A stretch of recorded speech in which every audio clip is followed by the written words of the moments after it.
अपराध को लेकर भागलपुर जिले के पुलिस मुख्यालय के निर्देश पर समीक्षा भवन में एडीजी अनिल किशोर यादव ने भागलपुर और नवगछिया के पुलिस अधिकारियों के साथ समीक्षा बैठक की, जिसमें डीआईजी सुजीत कुमार, वरीय पुलिस अधीक्षक बाबूराम, नवगछिया एसपी सुशांत कुमार सरोज सहित जिले के सभी थाना प्रभारी मौजूद थे। सोनारा थाना प्रभारी राकेश कुमार यादव भी मौजूद थे। साथ ही सभी डीएसपी के उपस्थिति में कानून के ऊपर चर्चा की गई, जिसमें कानून व्यवस्था को सही ढंग से बेहतर बनाने, अभियुक्तों की गिरफ्तारी, लंबी पड़े कुर्की वारंट को तुरंत निष्पादन करने का निर्देश दिया गया। साथ ही सभी थाना प्रभारियों को थाने में अभिलेखों को सही तरह से रखने का निर्देश दिया गया। साथ ही बेहतर काम करने के भी एडीजी ने आदेश दिए।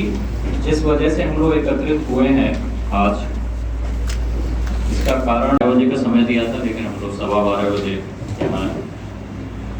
बिंदुओं पर समीक्षा करने का निर्देश हुआ है, तो इसी के लिए हम लोग यहाँ एकत्रित हुए थे। भागलपुर और नवगछिया जिले के सभी पुलिस अधिकारी हैं, थानाध्यक्ष से लेकर ऊपर तक, और डीआईजी साहब और संबंधित एसएसपी और एसपी के नेतृत्व में लोग काम कर रहे हैं। अब उसी में और ज़्यादा उनकी काम के जो जुड़े हुए उससे विभिन्न बिंदु हैं, उन पर चर्चा की गई है और आगे और ज़्यादा उम्मीद है कि और बेहतर काम होगा। जो टास्क दिया गया था सर, क्या वो फुलफिल हो गया? कुछ अहम निर्देश भी दिया गया था? टास्क मुख्य तौर पर ये है कि गिरफ्तारी गंभीर कांडों में ज़्यादा से ज़्यादा हो, वारंट कुर्की जब्ती का डिस्पोजल ज़्यादा से ज़्यादा हो, तेज़ी से हो, जिससे जो पीड़ित पक्ष है और जनता के बीच में, आम जनों के बीच में एक सुरक्षा का एहसास और बेहतर हो।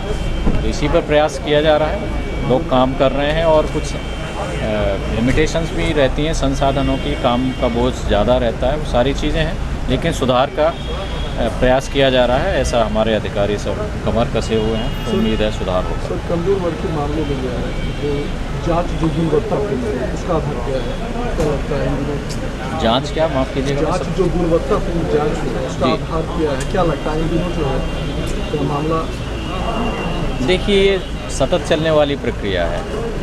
मान लीजिए कोई अधिकारी उतना अच्छी चीज़ नहीं कर पा रहे हैं या समझ पा रहे हैं, तो उनके साथ में ट्रेनिंग और उनको समझाना, वरीय अधिकारी क्राइम मीटिंग में हर महीने क्राइम मीटिंग्स होती हैं, उनमें लोग बात करते हैं, हमारे पुलिस अधीक्षक और डीएसपी साहब। तो ये सतत चलने वाली प्रक्रिया है और नीयत सही है, इंटेंशन सही है, लोग मेहनत कर रहे हैं, तो सुधार होता रहेगा और बेहतर से बेहतर करेगी। सर, एक थाने का निरीक्षण भी किया,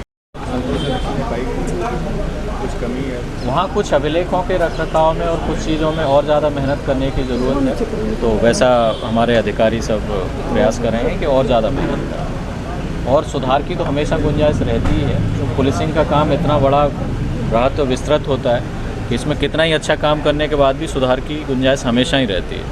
तो ये प्रयास है, हमारे डीआई साहब और हमारे एसएसपी साहब सारे अधिकारी प्रयास कर रहे हैं। सर, लैंड डिस्प्यूट मामले में भी समीक्षा हुई।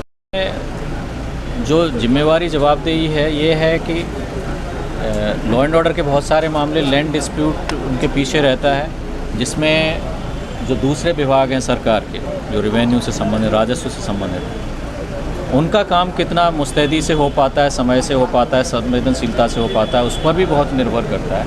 इसलिए व्यवस्था पहले से ही दी गई है सरकार की ओर से कि थानाध्यक्ष और सीओ साहब साथ में बैठ के शनिवार को वो इस तरह के मामलों का निष्पादन किया करें, और डीआईजी साहब के नेतृत्व में इस चीज़ को और व्यवस्थित रूप से होगा। इसके लिए फॉर्मेट डीआईजी साहब ने दिया है, दे रहे हैं, जिसके हिसाब से और बेहतर तरीके से मॉनिटरिंग हो सके और जनता को दोनों पक्षों में से कोई एक पक्ष न्याय के साथ हो सकता है, दूसरा नहीं भी हो सकता है, तो एक समुचित और यथाशीघ्र उनको न्याय मिल सके, जिससे कभी उसका विधि व्यवस्था पर कोई प्रभाव नहीं पड़े।